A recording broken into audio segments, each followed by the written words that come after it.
The name is David J. Johnston. I'm 76 years old. Today's date is April 28th, 2008.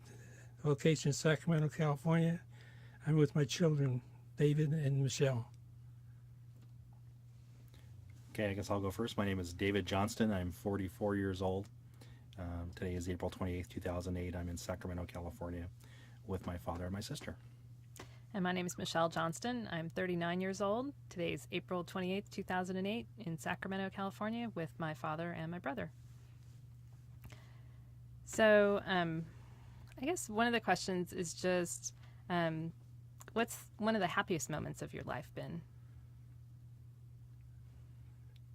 Probably after you guys were born. Okay. Anything in particular, or? No, I was glad we got one of each. Excellent. So if I'd been a boy, do you think you might have had more? No. 2 was the limit. Got it. What were we like as kids? Better than the average. Both of you were very good. It was no bigger thing to raise a boy than a girl, and vice versa. Do you have any funny memories or stories about David or me? Yeah, right offhand, I can't think any. Okay. You can take time to think. Yeah, I don't know. Okay. How did you and Mom meet? Well, I was running a party boat down in Moss Landing, and she was working going to college, and on the weekend she was working at Skipper's Coffee Shop in Moss Landing, California. And how did you know that she was the one for you? She's probably the only one to put up with me. And how did you propose to her? I think she proposed to me. Really? Why? I don't know. So she said she wanted to marry you? No, but she asked me if I would marry her. Oh, uh-huh. That's pretty straightforward. Uh-huh. Cool. You were in the military right after high school, right? No, I worked a couple of years. Worked a couple years. And then the Army draft was on my case, and you couldn't enlist in the other services until they put in a moratorium. And so I went in the 31st of July in 1951. Into the Navy. Navy, yeah. And so what kinds of things do you remember from your time in the military? Traveling a lot. Mm-hmm. I was in Japan twice, Philippines, Kwajalein, Guam. That's pretty good. But we go there for 6 months, and then we come back to Oakland and have R&R time, and then we go somewhere else for another 6 months. Mm-hmm. And how long were you in Oakland for usually when you came back? 2 or 3 months. Oh, okay. And what kinds of things do you remember besides what were your favorite places, I guess, from where you were in the military? Kwajalein. Kwajalein. What was nice about Kwajalein? The climate and mostly the climate. We only worked a half a day, except when we were unloading ships, and so that was pretty nice. We used to stack the dunnage, which is storing lumber on ships, out there in swimsuits and that. But the admiral got mad about that. No sense of humor. So it made you start wearing your uniforms again? Yeah.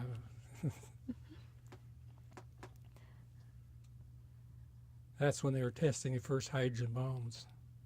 So you were there for that? Well, yeah, they were actually doing it about 300 miles away. But when it went off, you could hear it, and it was only partial explosion, the first one. Mm-hmm. So you were there when they tested the first hydrogen bomb? Yeah.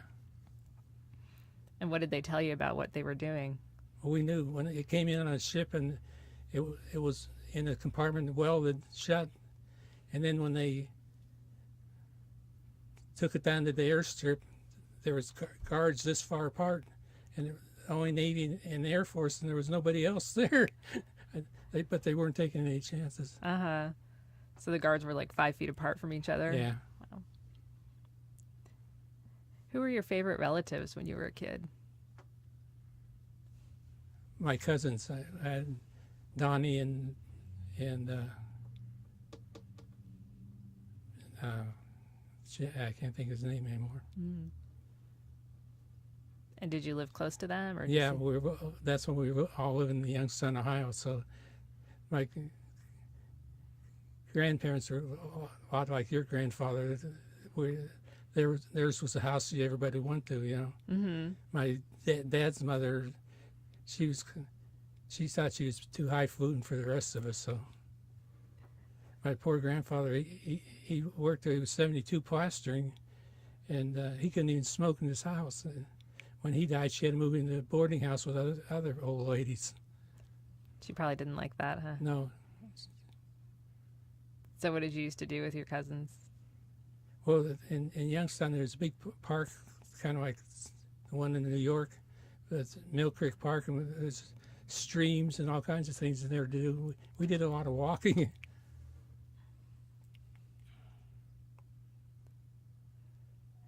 How has your life been different than what you imagined it would be? I never intended to get married, but I've enjoyed it. Uh-huh. Good. So what did you think you were going to be like if you didn't get married? What were you going to do? Probably keep running boats. I enjoyed that. Mm-hmm. And how long did you do that for? 7 years, on and off. Mm-hmm. Every once in a while, I take a store to manage, and then when I made enough money there, and I'd go back to fishing. Or I worked for a fish company there for a while, and drove truck. And when you worked for the fish company, you said you didn't even like fish at the time, Yeah, I wouldn't eat fish. but you eat it now. I just wish there were more salmon. That's true. There aren't very many salmon now. Do you have any favorite stories from your childhood, as things you remember? Or? Well, I can remember quite a way back that I must have been around 5, because I hadn't actually started school yet. My dad and my grandfather built a house in Boardman, Ohio. It's where Eddie Department Maid lives now, so it must be a higher class neighborhood than it used to be. And had an outside toilet, which is very nice in that climate. We first got a chemical toilet. That was a big deal, you know. My dad worked for the East Ohio Gas Company at the pumping station where they pumped gas to the steel mills there. And where else did you live growing up? Because you moved around a lot. Well, that's it. I went to 13 different schools in 12 years. I went to 3 in 5th grade, and 3 one was in Michigan, and the other 2 were in California. And what other cities did you live in? In Ohio, right? Yeah. Well, in Ohio, I just lived in Youngstown, but Mm-hmm. lived in Bay City, Michigan, and I lived in Detroit, Michigan, because my folks split up, and we left there and went to where my grandfather was in Ohio. And then why did you come out to California? Because my dad was a plastering contractor, and it got so cold there you couldn't plaster in the wintertime. And he had a guy that used to work for him that had settled in Oakland, so we went out there. And he got a job right away. And where's your favorite place that you've lived? Monterey. How come? It's just a nice place. Anything in the Monterey Bay Area mostly.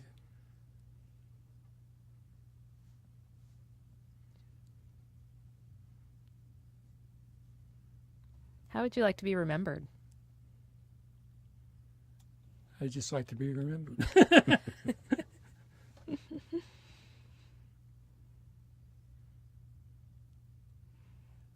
That's better. It's a good person instead of a bad person. Let's put it that way.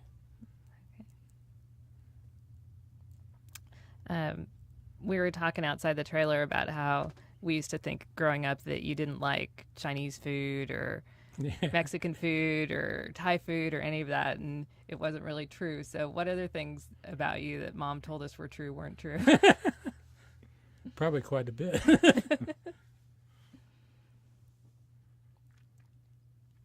things you want to know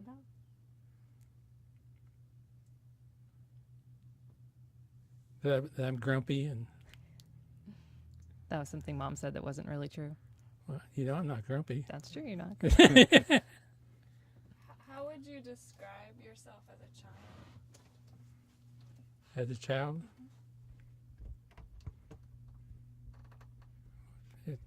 being a child in the Depression was pretty tough. Can you talk about that? Well, my grandfather in 1929, he had a lot of money in the banks until the banks went broke, which kind of reminds me of this at the time now. And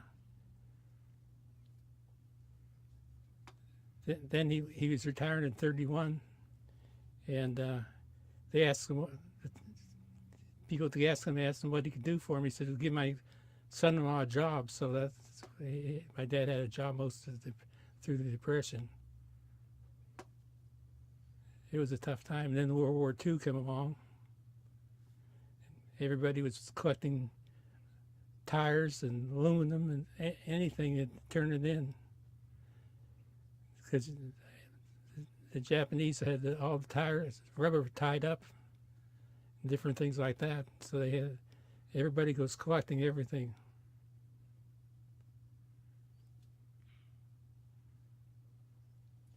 How were you in relation to other children, other people in school, or In what way? who were your friends? Did you have friends growing up? Were they in the neighborhood, or were they at school? Or Mostly in the neighborhood, because I went to so many different schools, and they had different criteria for, like I never learned phonics. I never learned the alphabet until I learned it myself. And different things like that. They were trying, but I didn't think they worked very well. But I did good in school most of the time. And how did you and Uncle Jimmy get along growing up? Well, he was the one that was always in trouble. Let's put it that way. What kinds of things did you get in trouble for? Well, he'd wear out about 5 pairs of shoes for every pair I wore out, and that was a big expense then, Was it just because he was just running around a lot? Well, he on the steps in front of my grandfather's house, there was 4 or 5 steps made out of concrete, and he'd slide down that, and it just tear clothes up. And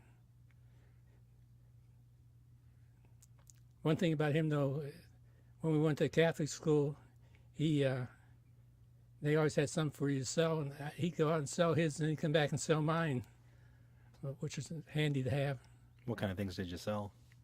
Raffle tickets and that, it's the usual type of things. Can you tell us about when you lived in Michigan near the lake? Yeah, Lake Huron. We lived on the Colquhoun River, which is right off Lake Huron, and the ice would get so thick in the wintertime, they drive trucks out there and they cut slabs of ice out of the lake. And you went swimming in that when it wasn't quite so cold? Yeah, and we swim as late as Thanksgiving because it never warmed up till about the 4th of July, and then when it warmed up, it stayed warm for longer than the air, obviously, because And what did your parents think about you swimming in that lake? they didn't even pay attention. We had a boat, and we used to use that all the time. A little 22-foot cabin cruiser. And was there fishing in the lake? Good fishing, like then.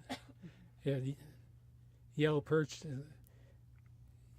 When we lived on the shore of the river, we used to put a long line across the river there and catch fish all week, and then we'd have a big fish fry on Friday.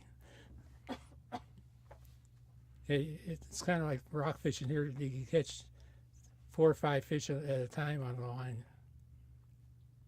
And so is that when you really started to like fishing? No, I always like boats better than I like fishing. fishing's got too many disappointments, but yeah, I like them both somewhat. Did you ever water ski on the lake over there? No, we used to use a board, tow a speedboat, you know. I can't remember what they call them now, but it's a board type thing. Like a wakeboard? Is that what? So it's similar to that, but it towed behind the boat.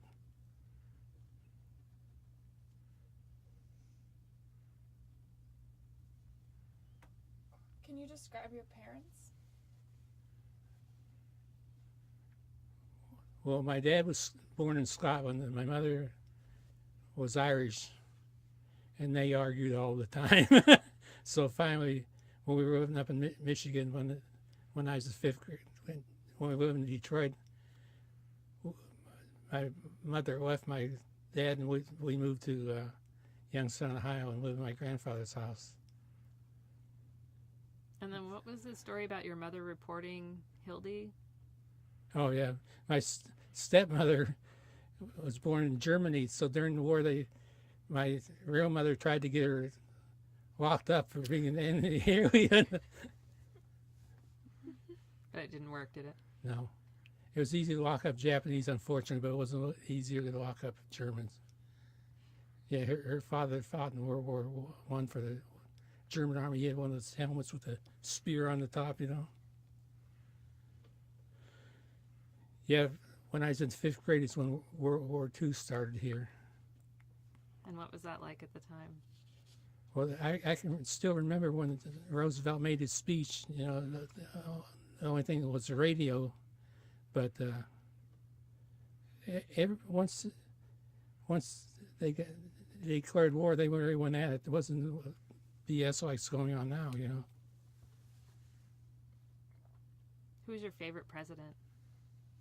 Truman, How come? because the buck stops here, and he believed it too. And his daughter liked to play the piano, and the press got after her, and he'd raise heck with him. Why did the press get after her? Well, him for supporting his daughter and her music career. She was better than average, let's put it that way. But you know how the press is. Mm-hmm. What do you remember about your grandparents? Which ones? Pick one, Johnston or Mullally. Well, on the Johnston side, my grandfather was just a very nice guy. My grandmother took advantage of him, like I said that before. And then on my mother's side, the Mullallies, my grandmother was a great cook and easy to get along with. My grandfather was a little grumpy, which I'm not. And we felt at home all the time with my mother's parents. And then my mother died during the war, and we went to live with my stepmother and my Uncle Ernie. Yeah, tell us about your relationship with Uncle Ernie. Well, when we were 13, I was about a little less than 5 foot tall, and he was 6'3" or 4. He could wear his brother's uniform, Navy uniform. He's out hassling the girls, and he was only 13. And he was a salesman for years, a pretty good salesman. Then all of a sudden he became a preacher. I thought that was kind of funny. He had an older brother who had a store like the one at the Forks, and his wife, her grandfather had 5 stores in that town, and he gave each of his kids or each of his grandkids a store to run, so that everybody did good. Bay City's where Madonna came from. But you didn't know her. No, I was too old. Still too old. Can you tell us about Polish weddings? That was Oh yeah, that every it was most in Bay City. It was mostly Germans and Polish people, and they all had these weddings, and they played polkas, and anybody could go. So we used to go to weddings every weekend. And did you learn how to polka? never came up. What was it like living in Ukiah for so many years? I got used to it. At first I didn't like it, but then after a while I liked it pretty well. What didn't you like about it? The heat.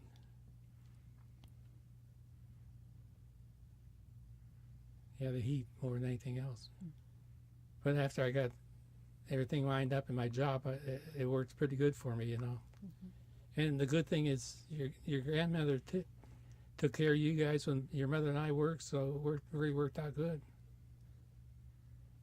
She's my favorite person. Yeah. What do you remember about her?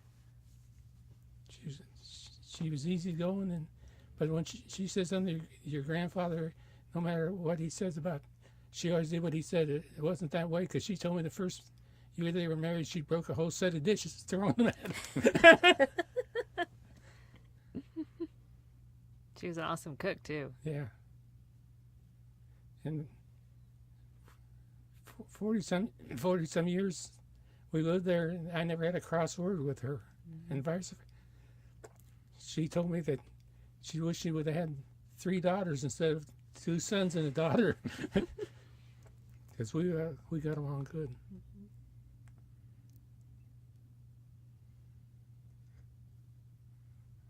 What did you want to be when you grew up? What did you want to do for your work? Well, I didn't want to run a store, that's for sure, which I did a few times. But when I got out of the Navy, when I came in on a ship through the Golden Gate, there was a bunch of these little boats coming in, and I said, "You're never going to see me going out in the ocean, them little boats."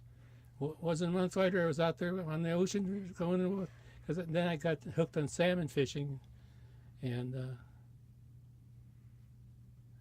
yeah, I like boats, but I don't care much for fishing anymore because the government's ruined it. Too much regulation. Yeah, they pretty well regulated. I got my license for this next year, $400, and you won't even be able to fish. Last year they sent me $1,000, but that don't even pay the berth rent on the boat, you know. So anyway, if I wouldn't have got married, I would have probably went to Marine school, maritime school in Vallejo. Became a ship's captain. How did you choose my name? I don't remember, Michelle. I think it was your mother's thing, but I'm not very sure. But we both liked it, so. And he had to have my name, because just the same as his son had to have his name. For a few generations, it was always David Bell, and then David J, and David Allen, and David Michael now.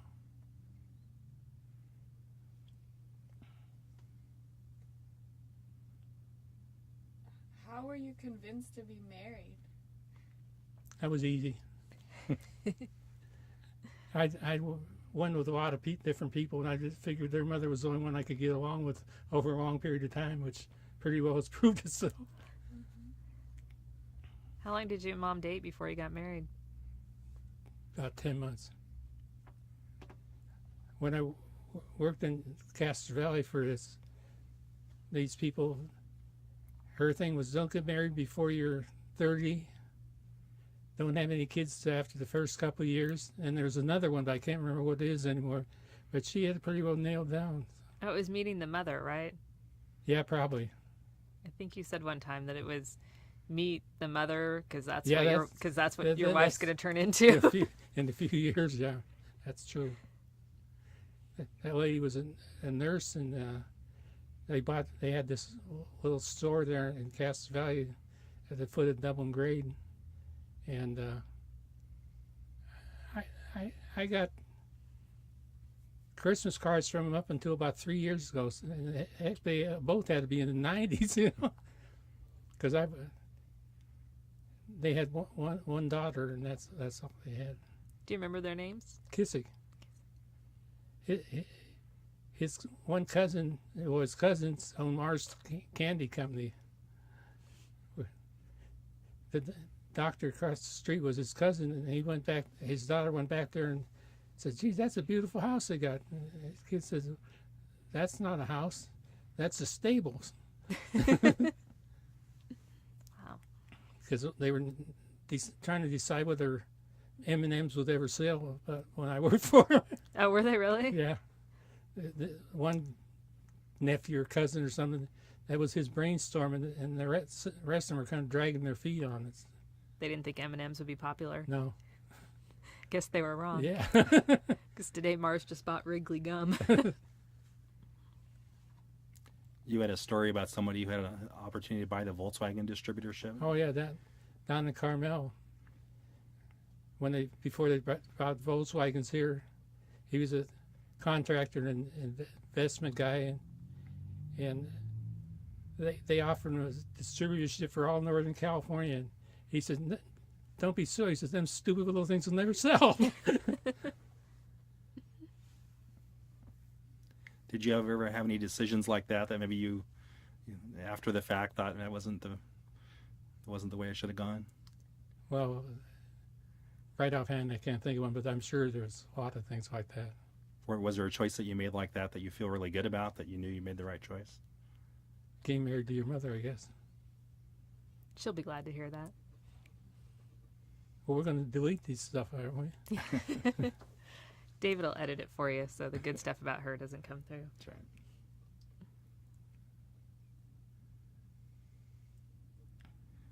What do you remember when you came to California? What were some of your first memories or things you thought about? When we come over, we brought a truck out with all our furniture and stuff on it. When we come down the hill, going into Castro Valley, there was lights all over. You could see everything was lit up, And then we lived in a motel for a couple months until my dad bought a house right on the verge of Castro Valley, right about where we came in. And went to Hayward School, high school, which was a pretty good high school at the time. It probably still is. And was that your senior year? No, that was my junior year. That junior year is the year I went to 3 different schools. I went to Central in Bay City, Castlemont in Oakland, which now it's a really rowdy school, but it wasn't so bad then, and Hayward High School.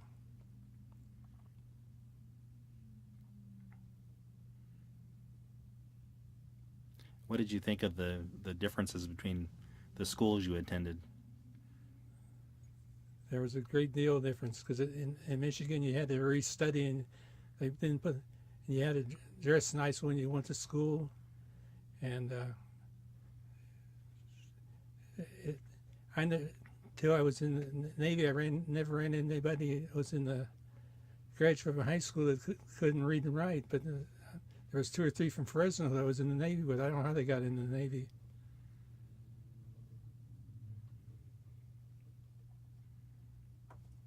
Did you stay in touch with anyone who you were in the Navy with after you got out? No. How come? A few times we wrote letters, but then as things changed, went on to different things, made other friends. And yeah, because the 2 people I ran around with had the serial number before me and after me was one of them. And the one guy, he graduated from UC in Berkeley, and I got a better grade on the test than he did. He was very mad. Yeah, I was supposed to go to technical school, but when the war was on, they just needed bodies. So I went to cargo handling school, and then I went to ammunition handling school, and then I went over to Japan and worked to cruise the Japanese stevedores, who were an interesting bunch of people. What was interesting about them? They're really industrious. They worked very hard, and they were making like $1 a day, for a 12-hour day. And the stevedore company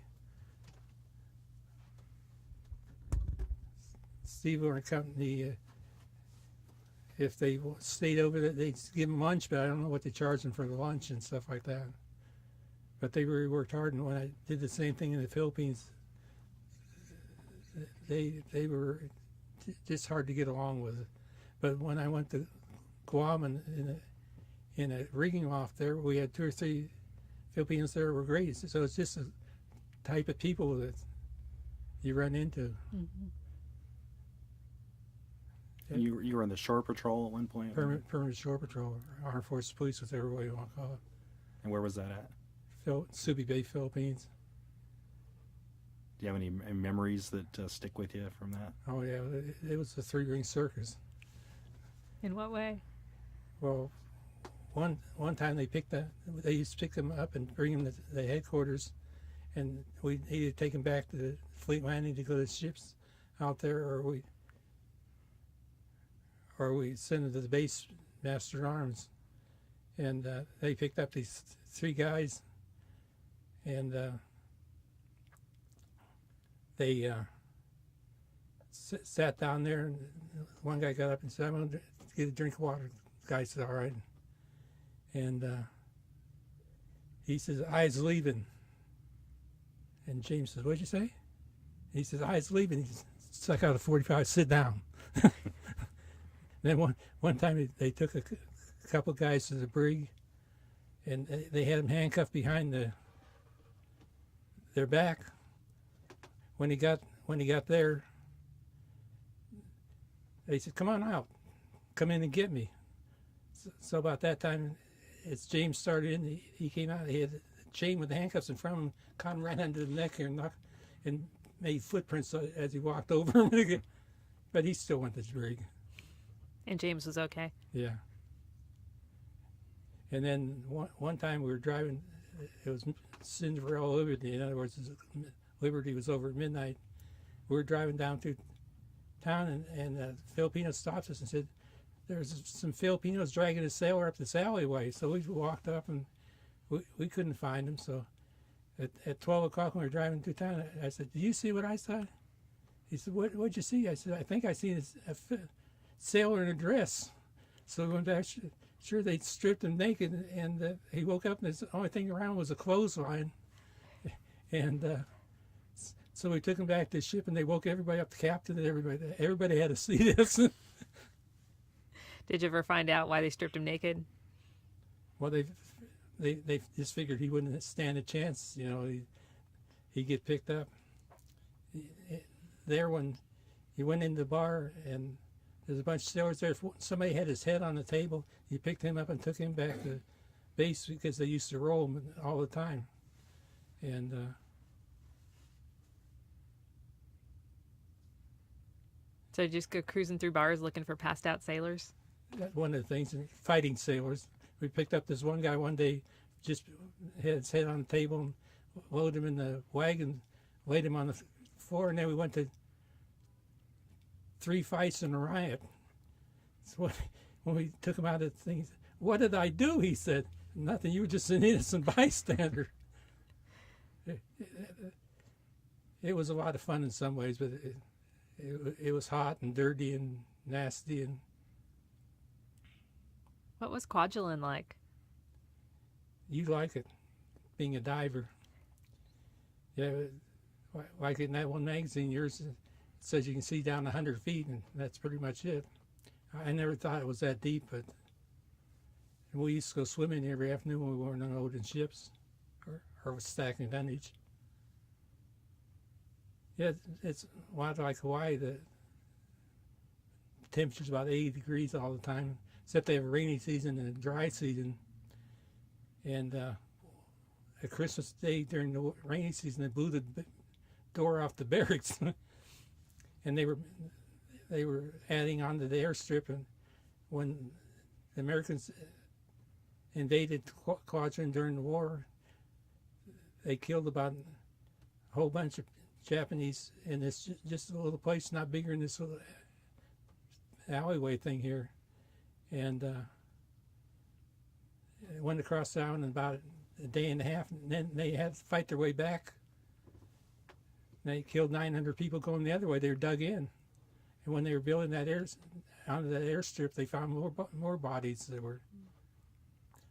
Them Japs were pretty good to hide, and they over there in Japan, in a lot of those hills they had 5-6 story buildings, dug right into the ground. That's what they needed to use the atomic bomb there. I went to the museum over there. It's scary. Is there any questions you'd like to ask David or I? Where's the snake? I wish I knew. You coming home for Mother's Day? I am indeed. That's what I figured. What memories do you have of your mom and dad? Well, my mother was very hard-headed. She wasn't very big, but she was mean as far as them getting along. So, and she had an older brother, Bill, that Pat's husband, and she used to win fist fights for him. She'd stick up for her big brother, And there's a big high bridges over where the stream that runs through the steel mills went, and they used to worry about her walking across there because she wasn't so big. They were afraid she's going to blow off. How about your dad? He drank too much. He had some problems in the military, right? Oh yeah. When my mother died, he went over the hill and went up with my stepmother then, and they gave him a general court-martial, which is the highest court-martial, and put him in military prison for a couple of nights, and then they turned him in the barracks, and they eventually let him out of there. But he was the captain's driver one time, and he wanted to go to the restroom, and the officer of the deck wouldn't let him go, and he got in a big fight with him, and he was always in trouble in the Navy. That's why I wanted to get his service record. Yeah, he was always in trouble. Do you have any good memories? Well, we liked some things the same, but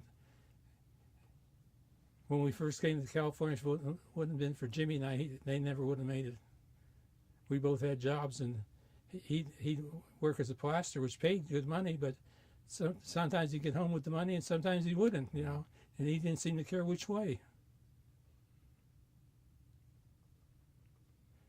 Then as he got older and quit drinking and that, he was holier than thou,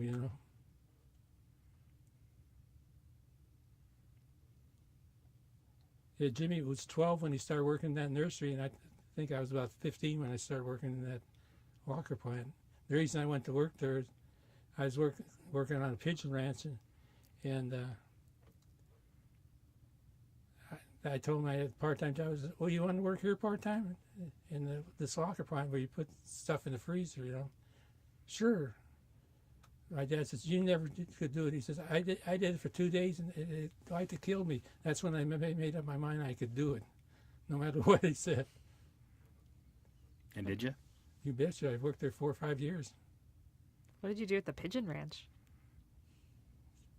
Cleaned up pigeon poop and fed them. The only thing about pigeon poop and chicken poop, pigeon poop don't stink. But 1,600 pounds twice a week I fed them.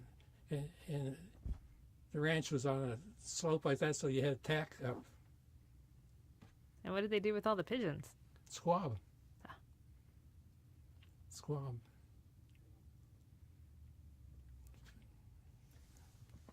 Is there anything else you'd like to share? No, let's say Thanks for coming and doing with us today.